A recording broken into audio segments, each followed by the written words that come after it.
Dude, this is one of the best NBA games I have watched in quite a while. Just a spectacular game one between the Indiana Pacers and the New York Knicks. I could not have asked for any better. This has got to be the best playoff game of this playoffs thus far, and I think it's probably one of the best that I've ever had the privilege to cover throughout my YouTube career. NBA teams are 0 and 970 when down by 14 or more points in the final 2 minutes and 50 seconds of regulation in the playoffs over the last 27 postseasons.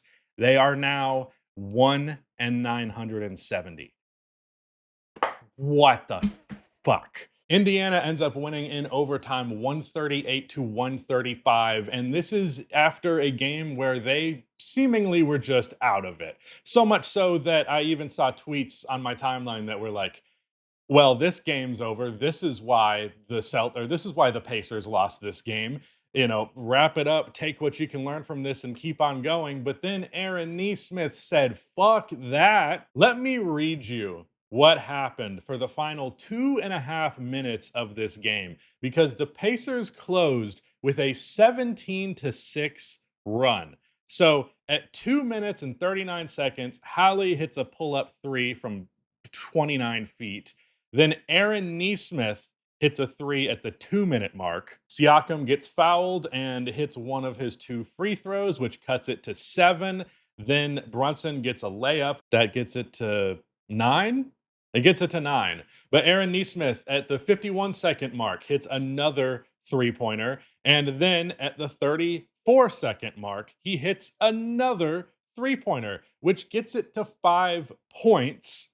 And then, after Brunson turns the ball over, Nesmith hits another goddamn three with 23 seconds left. So, in the final 2 minutes and 5 seconds, just over 2 minutes, Nesmith hits 1, 2, 3, 4 three-pointers. 4 of them. Also hit a pair of free throws after that.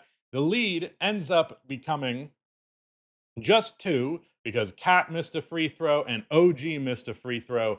And then Tyrese Haliburton just hit the most ridiculous falling away, pulling the ball out to the three-point line, trying to end it. And he ends up getting his foot on the line, so it ends up being a two-pointer. He does the choke celebration, and I was immediately like, oh shit, that's not good, because if they lose in overtime, people are going to flame this dude, even though obviously any person who thought that they just hit that shot and it was a three would do the exact same thing. I also really appreciate that he was invoking the iconography of Reggie Miller doing that celebration against them all that time ago. I really enjoy when a playoff series has an established history of franchises that have played each other multiple times. They played each other last year, they played each other in 2013, and they played each other 5 damn times in the 1990s. I loved this game, and I thought the Knicks were going to walk away with a pretty convincing win, especially because you do not I would wager that in games where Cat and Brunson combine for 75 plus points, they don't lose those games. Probably ever. Not only that, they both shot 60 plus percent. Mikal Bridges was really good in the first half of this game while OG was terrible, and then they just kind of flipped the script, and then in the second half, OG was pretty good and Bridges was terrible. But you got an exceptional game from your second option, and you got pretty decent games from your third and fourth option. At least OG was better towards the tail end there. And I mean, Miles McBride was cool. He got 9 points, did take 7 shots, but got 5 free throws out of it. So that was cool. Cameron Payne hit 2 of his 5 3-pointers. Like, you had a lot of stuff work in your favor. Mitchell Robinson was also massive in terms of his impact in this game, because the Pacers started off and they were hitting every damn shot under the sun. And then Mitchell Robinson checked into the game, and then suddenly it was just a night and day difference. Like, truly, he is. I think Mitchell Robinson, hot take. He can't play enough for this to really be true. But in terms of the value of his minutes, he's probably the 5th most important Knick sometimes the fourth, and sometimes even the third. Usually one of Bridges or OG play better than him, but a lot of the times it's Cat Brunson, and then Mitchell Robinson is basically the third best player, at least in terms of impact, which to me is the only metric you should really be judging anybody by. But he got 4 offensive rebounds, a block, a steal, a couple. I think he had an assist where he kicked it out to McBride for a three. Really good stuff for him. And even though the Pacers end up leaving this game with a win when they really shouldn't have, there were a lot of mistakes that specifically Rick Carlisle made that I feel the need to mention because they're mistakes that could end up costing them in the end. Now, I don't think they were egregious necessarily, and I don't like to talk about what a coach is doing just wrong outright, rather me just saying I feel like it's wrong.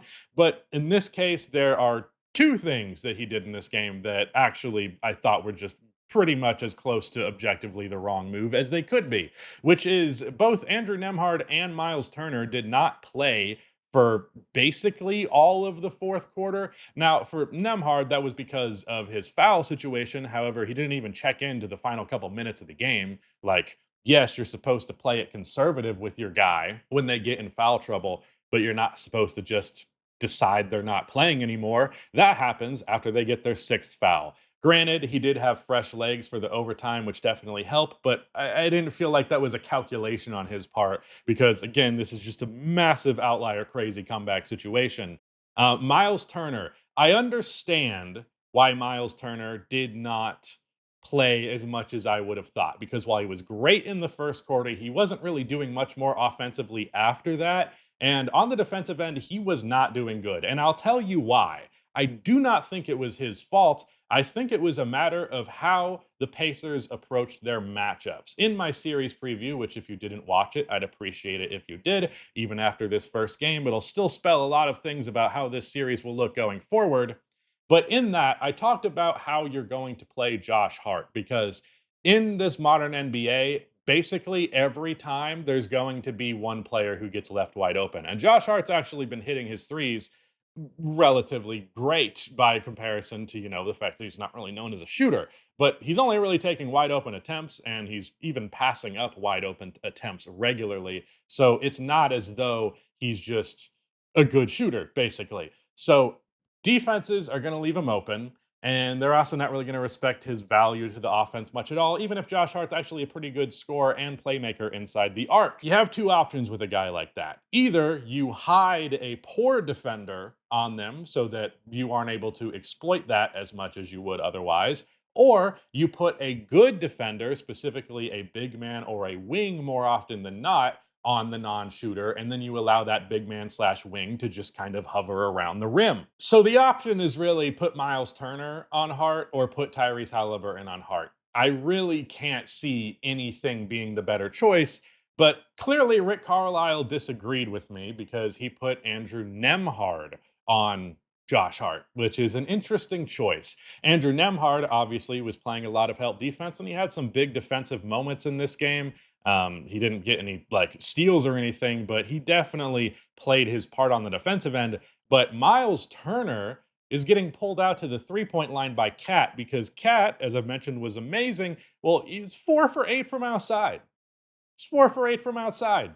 Like he was finally hitting. He took 3 damn threes a game in that second round series against Boston, and that was a huge thing that I was worried about. But because Cat is bringing Miles all the way out to the 3-point line, he's no longer able to do what he does best on the defensive end, which is protect the rim. So I would put Miles Turner on Josh Hart. That's what makes the most sense to me. And if you weren't going to do that, at least don't have it to where Tyrese Haliburton is guarding either Mikal Bridges or OG Anunoby. It was usually Bridges because OG got the Siakam matchup a lot. I just don't think that makes a lot of sense. I think you put Siakam on Cat. Like teams were taking the approach, like the Celtics were okay putting Drew Holiday and Derek White on him at times, and it wasn't exactly a nightmare. Jaylen Brown outright did a good job defending Cat in the post, and I think Siakam can do the same damn thing. So just that to me, that's what makes the most sense. And I think the reason that Miles was disappointing on the defensive end wasn't because he was making a bunch of mistakes. It was more so because he was just not put in the most advantageous position. So I would really like to see that change because I think Miles is more often than not their third best player, but this is a very egalitarian team. So I don't know. We'll see.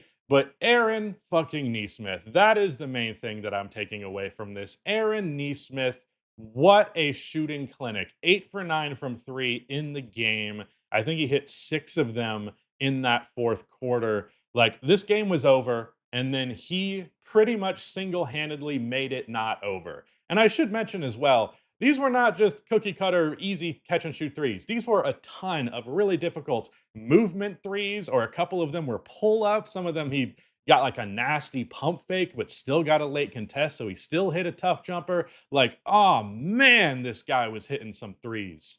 One of the greatest shooting clinics I've ever seen. I've seen a lot of people like saying that he was channeling his inner Reggie Miller there. And I understand how you can say that scaling it up to the modern NBA, but I don't think Reggie Miller ever had no damn 6 3-pointers in the fourth quarter. Maybe I'm wrong. I wouldn't be shocked if I was. But it seems very unlikely. Not in the playoffs, anyways. Not against the Knicks. Maybe. I feel like I would have heard about it if he did, though. This game's going to be awesome. This game was awesome. This series is going to be awesome. Wow. Basketball is great. I love it. Okay, bye.